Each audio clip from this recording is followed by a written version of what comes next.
pourquoi il fallait que ça tombe sur elle? Pourquoi il fallait que ça tombe sur ma Vaiana d'amour? Pourquoi? Il pouvait pas foirer la Reine des Neiges 2, non, il fallait qu'il foire ce film. Ah là là, bon, salut à toutes et à tous les gens, c'est Moketo pour parler de tout, mais surtout de rien. On se retrouve pour une nouvelle critique, vous l'aurez compris, une critique sans spoilers. On va parler aujourd'hui de Vaiana 2. Et donc, avant de parler du film, j'avais envie de revenir un petit peu sur le premier film, un petit peu sur mon accroche par rapport au premier, parce que c'est vrai que le premier Vaiana, ça doit être un de mes films Disney préférés, vraiment.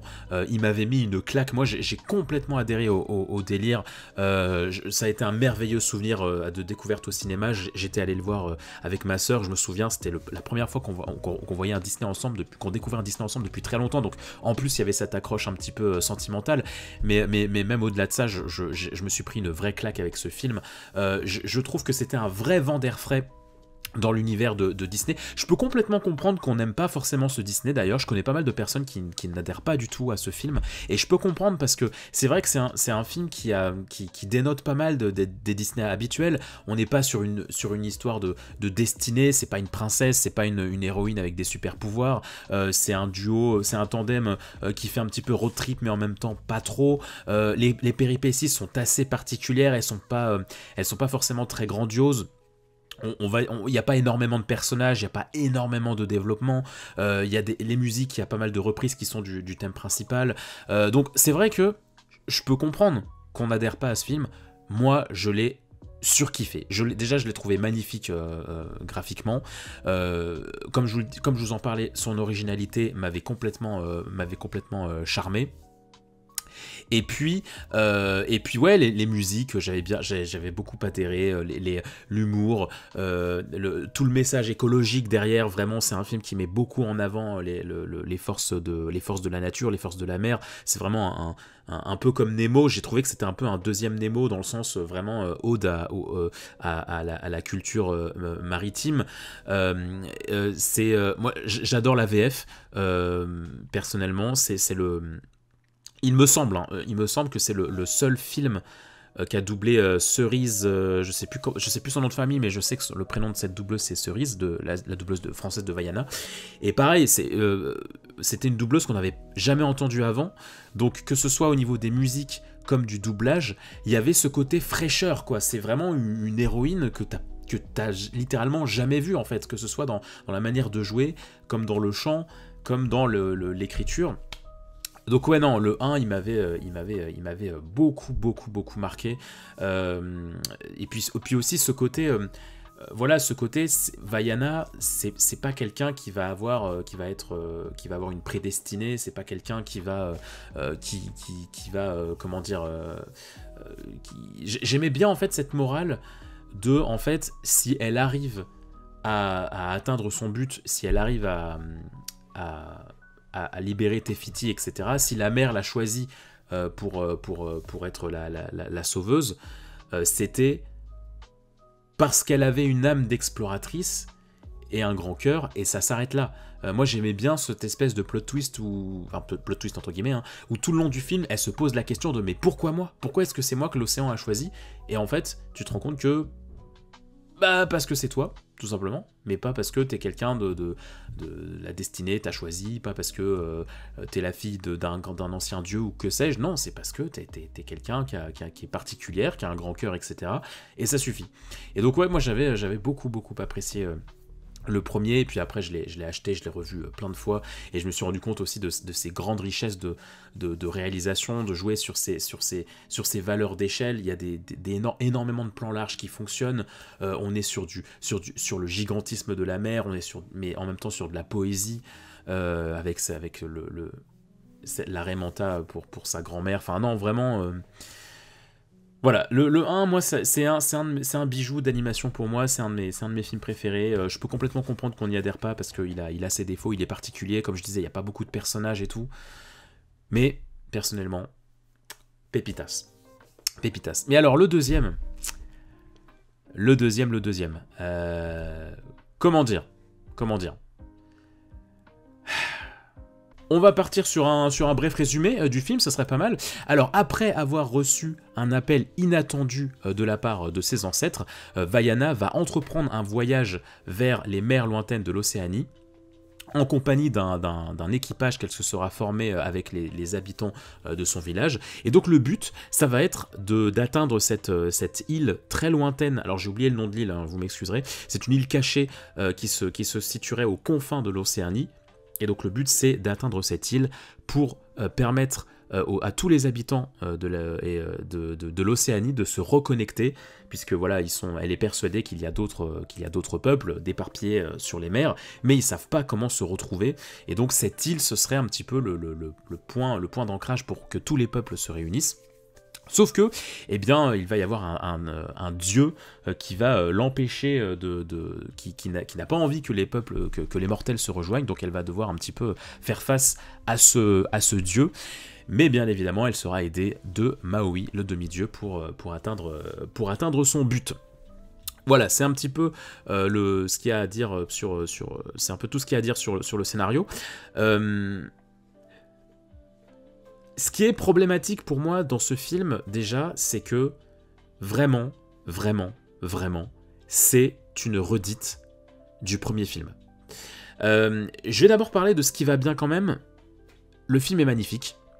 Vraiment, le film est magnifique d'un point de vue animation, cette espèce de faux réalisme, les différents environnements qu'on va être amené à voir dans ce film, l'animation autour de la mer. Non, vraiment, il y a des plans. Il y a des plans assez somptueux, assez impressionnants. Il y a ce plan notamment qui me reste en tête, qui m'avait déjà choqué au moment des bandes annonces, mais où Vaiana va se retrouver face à une immense baleine sous la mer. Il n'y a pas autant de plans larges, de gigantisme que dans le premier, j'y reviendrai plus tard, mais il y en a quand même quelques-uns. Mais non, tout ça pour dire que ouais, vraiment, le film défonce graphiquement. Et puis, j'ai trouvé que les expressions faciales de Vaiana, surtout, sont très intéressantes. Elle est très très très vivante, sans doute trop vivante, pareillement, j'y reviendrai plus tard dans la critique, mais j'ai été assez choqué des expressions faciales de Vaiana dans ce film. Enfin, vraiment, elle est ultra vivante. Elle est ultra pétillante, ultra débordante, quelle que soit l'émotion qu'elle traverse, on la comprend. J'ai aussi noté que, alors peut-être qu'ils avaient fait ça avant Disney, hein, mais moi j'ai pas souvenir, mais après peut-être que c'est moi qui suis aveugle, mais j'ai remarqué aussi que ils se sont amusés, les animateurs, à mettre des yeux larmoyants. C'est-à-dire que à plusieurs scènes d'émotion, tu vois vraiment les larmes qui sont en train de se former en dessous de l'œil. Enfin voilà, le personnage ne pleure pas, mais tu vois que les larmes sont, enfin tu vois les yeux vraiment larmoyants. Et c'est un détail que j'ai trouvé très très touchant, parce que j'ai pas l'habitude, enfin j'ai pas l'impression qu'ils avaient déjà fait ça auparavant Disney, enfin en tout cas pas de manière aussi bien faite. Donc voilà, ça c'est les petits points que je pouvais souligner, que je pouvais donner pour le film. Aussi, ce qui est intéressant, c'est que tu sens que Vaiana a vieilli. C'est-à-dire qu'on le voit dans les bandes annonces et tout, c'est pas un spoil. Vaiana, elle a une petite sœur, je crois que son âge est pas dit, elle doit avoir 4-5 ans, un truc comme ça. Donc ouais, il y a quand même il y a un certain temps qui s'est passé entre le 1 et le 2, et ça se sent, je trouve, dans l'aura de Vaiana, dans la manière dont elle est animée. Tu sens que dans le 1, c'était une jeune enfant slash petite adolescente, et là tu sens que c'est un début de femme, quoi. Et c'est assez touchant, c'est assez stylé. Ça se sent aussi dans le doublage d'ailleurs, dans les chansons. Tu sens aussi que la doubleuse a vieilli. En même temps, il s'est passé 8 ans entre les deux films, donc ouais, ça aussi c'est le truc que j'ai trouvé assez cool. Et puis voilà, voilà, en bon point, moi c'est un peu tout ce que j'ai, à dire. Non, voilà, effectivement, comme je vous le partageais en début de critique, moi ce qui me gêne dans ce film, c'est son schéma narratif qui est extrêmement proche du premier, que ce soit aussi bien dans l'intrigue que dans ce que racontent les musiques. C'est-à-dire qu'on a vraiment ce début de Vaiana qui est sur son île, qui doit atteindre un objectif parce que le message des ancêtres Et donc elle va hésiter à partir, et il va y avoir vraiment l'équivalent en moins bien de la chanson du Bleu Lumière, avec un message de sa grand-mère qui va la pousser à prendre la mer. Elle va rencontrer les Kakamo, je crois qu'ils s'appellent, les petits soldats. Puis ensuite elle va se retrouver dans l'antre d'un monstre avec un pseudo-antagoniste qui va se mettre à chanter. Ils vont atteindre l'objectif, mais ça va pas se passer comme prévu, donc il va y avoir un petit peu un chamboulement. Enfin, vraiment, c'est la même chose. Ne vous attendez pas à un film qui va raconter quelque chose de différent, qui va vous montrer des choses différentes. Alors oui, ok, c'est pas les mêmes lieux à proprement parler, mais vraiment la composition est la même. J'en ai même été choqué par rapport aux clips musicaux, parce que par exemple, la séquence de chansons de Maui, c'est véritablement pour les hommes en nouvelle version. Que ce soit dans la composition de la musique comme dans le lieu dans lequel ça se passe.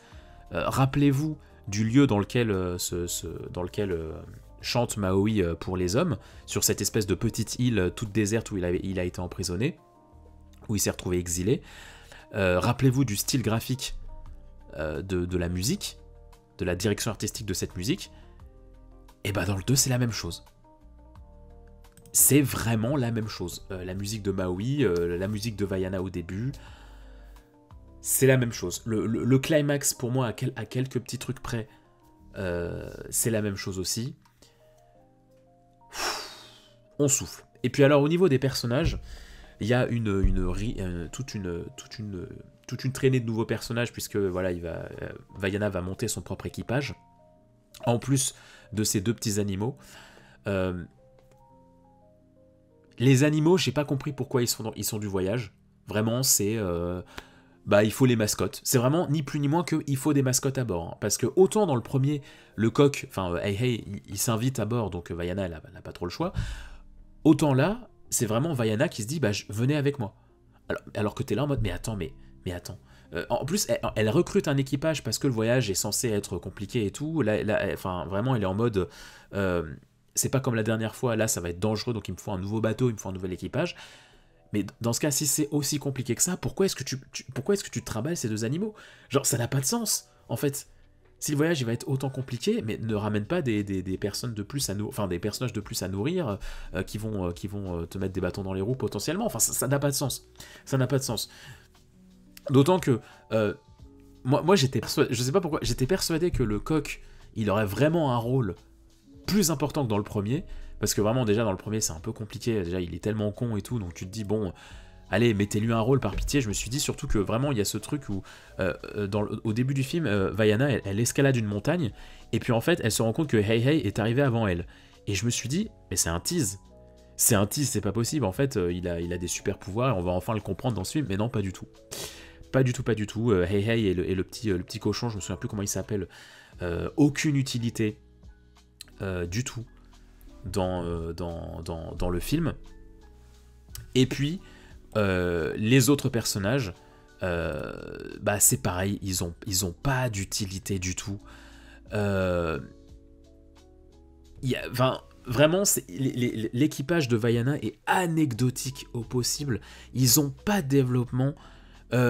Pourtant, il y avait des trucs intéressants. Il y en a une, elle est omnubilée par l'invention, inventer des trucs. Elle est très très terre à terre.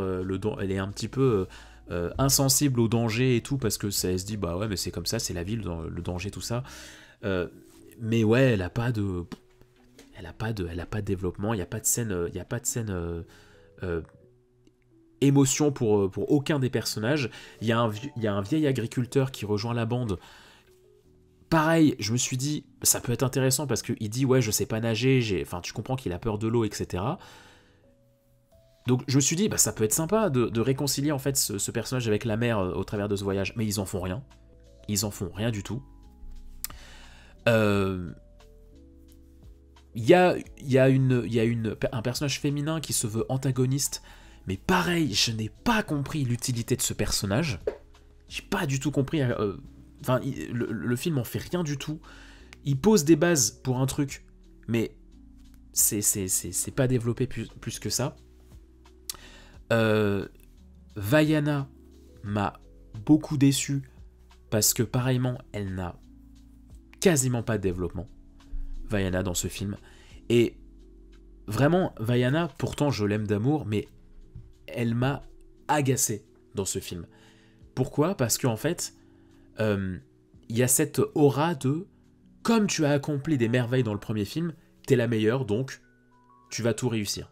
Et en fait, la moindre difficulté que va traverser Vaiana dans ce film, elle va le surmonter, non pas parce qu'elle va mûrir, non pas parce qu'elle va avoir du développement, elle va prendre conscience de certaines choses, non, à chaque fois que Vaiana va franchir une étape, va surmonter une difficulté, une péripétie, elle va la surmonter parce qu'on lui dit « Mais t'es Vaiana, donc t'es la plus forte. » Ah bah oui, c'est vrai, je suis Vaiana.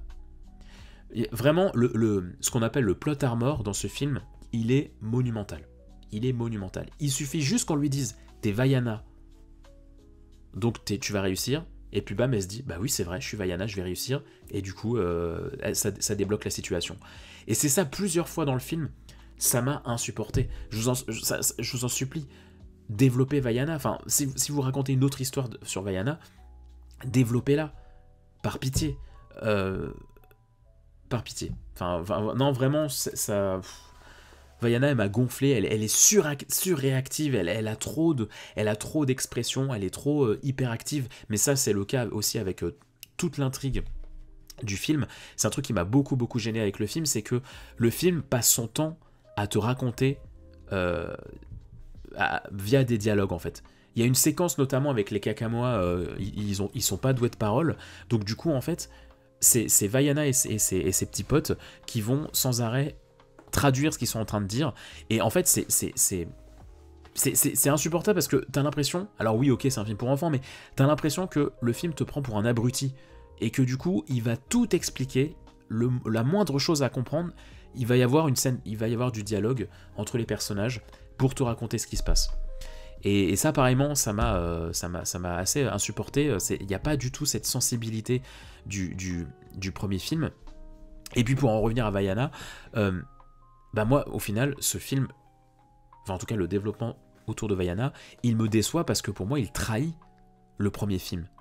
C'est-à-dire que malgré qu'elle soit désignée par la mère dans le premier film, ça n'en faisait pas pour autant un personnage... vous avez vu les larmes larmoyants, enfin les yeux larmoyants dont je vous parlais, ça faisait pas pour autant de Vaiana un personnage surhumain, en fait.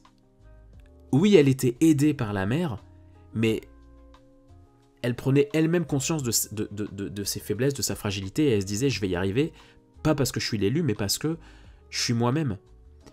Et dans ce film, c'est pas du tout le cas, en fait, parce que... je vais pas spoiler, mais à la fin du film, Vaiana va obtenir un certain don, et ça c'était non. Ça, je me suis dit non, vous pouvez pas faire ça. Vous pouvez pas faire ça, là, vous enlevez toute la singularité de Vaiana, en fait. Là, vous êtes en train de nous dire, tout était écrit, en fait. Si Vaiana y arrive, c'est parce que tout était écrit. C'est pas parce que c'était une personne parmi d'autres. Là, vous enlevez la singularité de ce personnage. Donc ouais, non, j'ai pas du tout été en accord avec ce que raconte le film autour du personnage de Vaiana. Et puis, surtout, le film est incomplet. Et alors, je sais, je suis au courant, le film, à la base, était pensé pour être une série. À la base, il devait y avoir une série qui sortait sur Disney+, et ils ont changé leur plan, c'est devenu un film. Et ce qui explique sans doute pourquoi est-ce que ce film a été annoncé aussi rapidement. Je crois qu'on a eu la première bande-annonce en février ou en mars, je sais plus, pour une sortie en novembre. Enfin vraiment, on n'a pas vu venir, personne l'a vu venir, parce qu'en fait, ils ont changé leur plan, c'est évident. Ils ont dû se casser la gueule sur les récentes productions, donc ils se sont dit, bon bah, on va sortir des suites à succès. Pour autant, je ne descends pas ce film à cause de ça. J'ai entendu plein de gens qui disaient bah voilà, si le film il est aussi nul, c'est parce qu'à la base c'était une série. Je suis pas tout à fait d'accord. Pour moi, je suis persuadé qu'il y a plein de films, j'ai pas d'exemple en tête, mais pour moi, il y a plein de films, il y a plein de projets qui, à la base, étaient pensés comme des séries, qui se sont changés en films. C'est pas pour autant que ça va devenir une catastrophe. Pour moi, c'est pas un argument pour dire que le film est forcément nul. Je prends un exemple à la con, Harry Potter. C'est vraiment le seul exemple qui me vient là. Peut-être pas le meilleur, mais voilà. À la base, c'est un roman. Ça en devient un film. Un roman, c'est une série, techniquement. C'est une série de chapitres, c'est une série d'épisodes, c'est du développement sur du long terme. Il y a quand même pas mal de films d'Harry Potter qui sont quand même des belles merveilles, alors qu'ils ont converti un format sériel un petit peu du livre en film, et pourtant ça passe bien. Je sais pas si je suis bien compréhensible, mais vous voyez ce que je veux dire. Donc pour moi, c'est pas forcément un argument. Mais par contre, oui, il y a certains points sur lesquels je suis d'accord. Tu sens que c'était pensé pour être une série. Parce que déjà, il y a trop de dialogues, les choses s'enchaînent trop vite, il y a une cadence sérielle trop soutenue. Il n'y a pas assez de grandiose, vraiment. Moi, j'ai été choqué d'à quel point la mer perd de son sens aussi dans ce film. Et c'est pour ça que ce film me déçoit autant, c'est que je ne retrouve pas la Vaiana singulière du premier, et je ne retrouve pas la magie offerte par la mer du premier. Vraiment, à partir de la moitié du film, toute la magie de la mer, toute la pureté que représente la nature, elle disparaît. Tu vas vraiment être sur des monstres, sur des batailles navales, sur affronter un orage, etc. Mais la mer, elle disparaît, littéralement. Dans l'intrigue, la mer, elle perd son flux, elle perd son sens. Et du coup, tu perds ce côté grandiose de la nature qui faisait la force du premier. Et donc là aussi, tu sens un petit peu, je trouve, le côté série, parce que tu es moins sur du spectaculaire. Moi, je me souviens, la fin du premier m'avait tellement mis une claque avec cette déesse... et cette scène au ralenti de Vaiana qui marche au milieu de la mer, qui s'ouvre pour faire face à la déesse. Mais ce plan, il est fantasmagorique.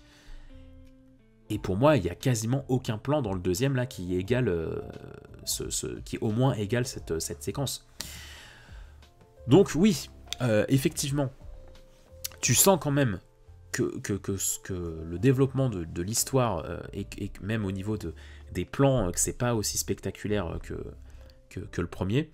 Et surtout, je disais que oui, pour moi, ce qui est problématique, c'est que non seulement c'est une redite du premier, en moins bien, dans le schéma, mais en plus, le film est incomplet parce que, je vais pas spoiler, c'est une critique sans spoil, mais quand tu arrives à la fin du film, tu te dis, bon, un 3 est forcément en préparation. Tu sens que, en fait, ce qui me déplaît, c'est que tu sens qu'ils savent que le film va marcher. Ils savent que le film va être un carton, et c'est déjà le cas. Hein. Tu sens qu'il y a un Vaiana Universe qui développe. Et tu sens qu'ils ont très confiance dans ça. Parce qu'il y a le live action qui est en préparation, il y a le 2 là qui sort, et encore une fois, quand tu finis le 2, tu comprends que ça pose des bases pour un troisième ou une série, l'un ou l'autre, mais en tout cas, c'est sûr que l'histoire ne va pas s'arrêter là. Et ça me dérange, ça c'est un truc qui m'insupporte avec Disney, cette envie systématique de créer une saga et de ne pas créer un film qui se suffit à lui-même. Ça, vraiment, ça m'insupporte. Je suis désolé, mais La Reine des Neiges 2, techniquement, ça peut s'arrêter là. La Reine des Neiges 2, vous pouvez pas me dire que c'est un schéma, que c'est le même que le premier, dans sa forme. Les péripéties, ce que ça raconte, les révélations, La Reine des Neiges 2, c'est pas la même chose que le 1.